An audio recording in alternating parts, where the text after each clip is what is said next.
Good morning, folks. Happy Wednesday once again. So I have something for you to ponder. This is something I've been reading and pondering and just kind of letting Lent mold in my heart this year as well.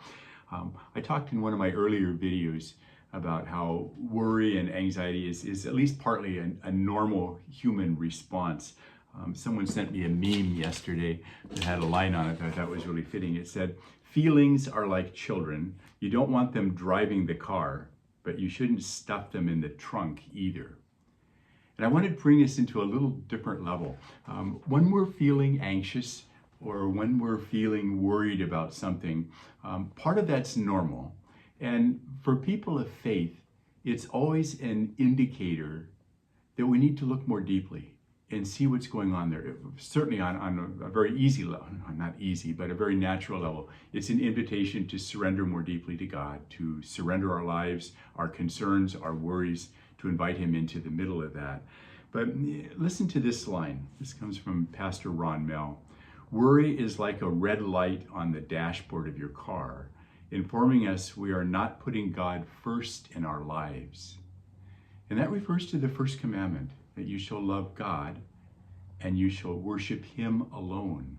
And yet when we allow our worries to fester, let's put it that way, in a sense they become a God in our lives. Bishop Barron has spoken often of the power or the ways that four principal things can become idols in our lives, can begin competing with God. He identifies them as power, pleasure, wealth, and honor. And those are really big categories, and they can very easily refer to almost anything in our life. The 7 capital sins that we've been talking about during Lent with our booklet, Combat Conditioning. Same thing, they're all become sources of worry, and in one way, a violation of that first commandment, putting God first and worshiping Him alone. So just ponder that for a bit. Worry is something that is always an indicator of something else going on in our hearts.